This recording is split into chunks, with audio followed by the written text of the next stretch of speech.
Which one of the two parties is more like a communist party? I'm going to read a quote from Martin Luther King Jr. And trigger warning, I am going to say an outdated word that is not very appropriate now, but I will say it for the sake of this quote. I have reached the regrettable conclusion that the Negro's great stumbling block in his stride toward freedom is not the white citizen's counselor or the Ku Klux Klaner, but the white moderate, who is more devoted to order than justice. This creator does a very common mistake in trying to misinform people about the similarities between communism and fascism. Yes, he makes a very good point that you can't put your political alignment on a single line. That would be very lazy, and that is very true. And it all depends, of course, on what line that is, but he says that it's not just straight, there's an up and down thing. Now, he brings up horseshoe theory, but it's very interesting that I never saw the similarities until now. But he was showing what is called the political compass. Now, the political compass is not a great way of showing your political alignment. There are many factors in regards to where you would fall, but this is a general idea. So at the top you have authoritarianism, and authoritarian simply means how much power the state has. Okay, but we've equated it over time to mean autocratic or totalitarian, which is not entirely wrong, but it's not entirely correct either. And then at the bottom you have what is called libertarian, which would be more towards the liberties of the people, where there's less state influence. Up here is high state influence, here is low state influence. And then on the right, you have capitalism, and then on the left, you have socialism. And this is in regards to where your beliefs fall in the idea of economics. Do we want more private ownership of the means of production, or do we want more socialized, communal control of the means of production? So, with these two axes, this is where you have your political people aligned. Now, Stalin, of course, is on the authoritarian scale, and he's also on the socialist side. But because there's more state control, there is not necessarily as much socialist stuff, especially with what Stalin had, which was called state capitalism. So there were capitalistic tendencies, but it was a socialist model. This is why Stalin was on this side. And this would be people like Mao and Lenin and Marx. And then down here, anarchists. They are libertarian socialists. Okay, and this has been the term for anarchists for a very long time. All right. On the capitalist side, you have the ANCAPs, the anarcho-capitalists.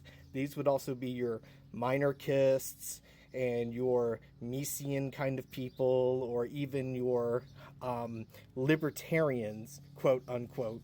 Really, they're right-wing libertarians. But up here, state power, capitalism. Here is Hitler.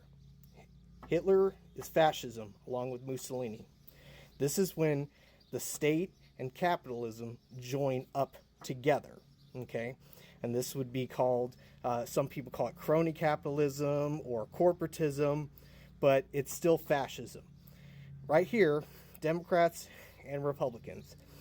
Republicans are closer to the capitalist side. They're more right-wing. They align more with capitalism. But Democrats and Republicans both are capitalists. And they are liberals because they believe in liberalism. This is where liberalism would be. Okay? MAGA is a lot closer to Hitler because they want to have a more authoritarian government, and they want to, a lot of them are very capitalist. They want to believe more in a free market. Sometimes the ANCAPs will fall into this from time to time, but actual ANCAPs would not want any government in general. So by looking at that political compass, which can be found on the internet, on Google, that's just a very generalized, slimmed down version, but there are other placements of different government systems and political ideologies on that matter. He wants to talk about how the communists and the MAGA people both complain about liberals. Well, yes, but not only do we commies, I am a commie, not only do we complain about liberals from the Democrat standpoint, but we complain about liberals in general. Remember, liberals are both Democrats and Republicans because they believe in liberalism, okay? But just like Martin Luther King said, the white moderate, who would happen to be a liberal, are more likely to align with fascism because fascism is about maintaining order. The thing is that we communists do complain about the conservatives, but also interestingly enough, the progressive liberals complain about the conservatives. So we agree on the same reasons why we both hate the conservatives, because of their racism and sexism and misogyny and patriarchy and all of those things.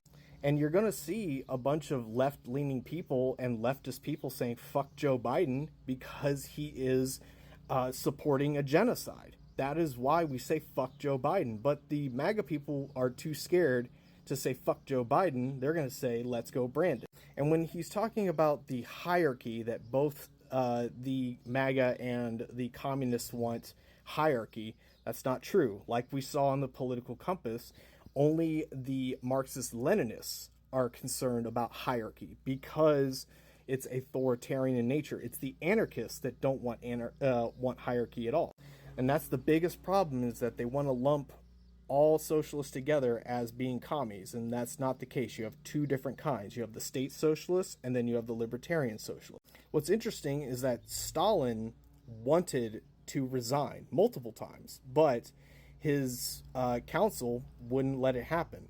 And it was later revealed from a document in 1953 that the CIA knew that Stalin was not a dictator like they wanted to make everybody think he was. I find it very interesting that he wanted to blame communism for the sexual morality laws in China, when we see even to this day that there are states that will punish women for premarital sex or even being raped.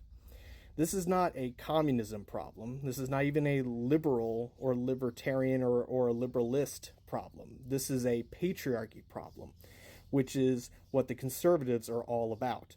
So China, with their more conservative values in their country from the time, if you understand the history of China, they were, even before the communists took over, they were not very permissive towards women's rights. In 1917, Russians allowed women to vote, 3 years before America did. They even had more rights for black people in Russia than America. There were a lot more civil rights in Soviet Russia at the time than America at the same time.